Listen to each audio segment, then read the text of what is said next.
କାମାକ୍ଷାନଗରରୁ ପୁଣି ଏକ ନୂତନ ପ୍ରକଳ୍ପ ପ୍ରସ୍ତୁତ କରିଛି, ଯାହାର ନାମ ଡ୍ରେନ୍ ଜଳରୁ ଆବର୍ଜନା ସଫା କରିବା ଯନ୍ତ୍ର।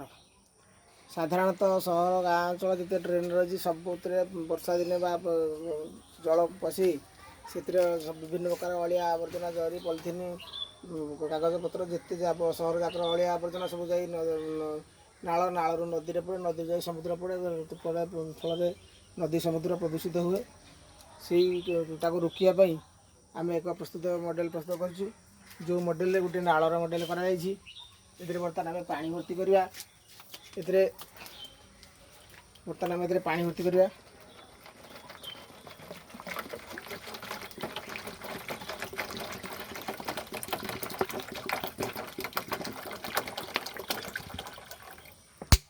ଏଥିରେ ବର୍ତ୍ତମାନ ଦେଖିଲେ ପାଣି, ଆମେ ଏଥିରେ କିଛି ଆବର୍ଜନା ଘଷେଇବା। ତାପରେ ଏଥିରେ ଗୋଟେ ଗିୟର ମୋଟର ଲାଗିଛି, ଏଠି ଗୋଟେ ଜାଲି ଲାଗିଛି, ଏଠି ଗୋଟେ ଗାଡ଼ିଟିଏ ରଖାଯାଇଛି। ଆମେ ବର୍ତ୍ତମାନ ତାକୁ ଦେଖିବା। ବର୍ତ୍ତମାନ ଜାଲି ଭିତରେ ଯେଉଁ ଅଳିଆ ଗୁଡ଼ିକ ଅଛି ଆପଣ ଦେଖନ୍ତୁ,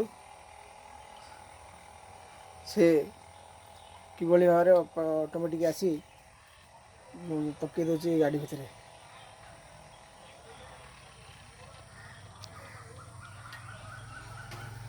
ବର୍ତ୍ତମାନ ଏଇଭଳି ଭାବରେ ଆମେ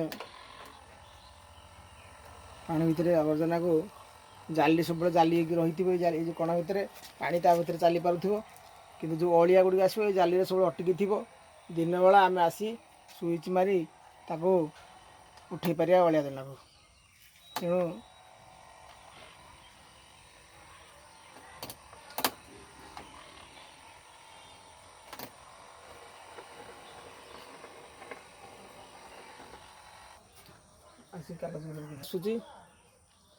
ଆବର୍ଜନା ଭାସୁଛି।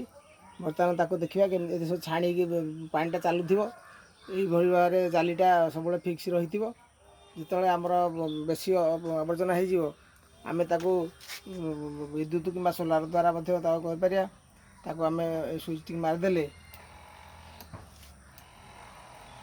ସେ ବର୍ତ୍ତମାନ ଅଳିଆକୁ ଉଠାଇ ପାରିଲା।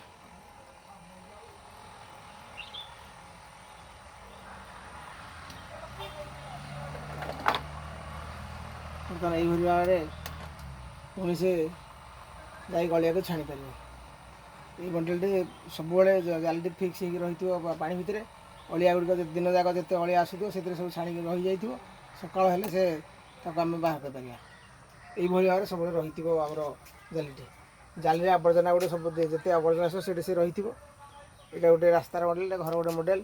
ଏଇଭଳି ଭାବରେ କଲେ ଆମର ନଦୀ ସମୁଦ୍ର ସବୁ ପ୍ରଦୂଷଣ ମୁକ୍ତ ହେବ। ଅଳିଆ ଆବର୍ଜନା ନଦୀକି ଆଉ ସମୁଦ୍ରକୁ ଯାଇପାରିବନି।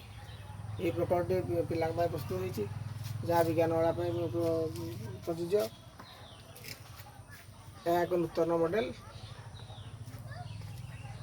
ଏତିକି କହି ମୋର ବକ୍ତବ୍ୟ ଶେଷ କରୁଛି।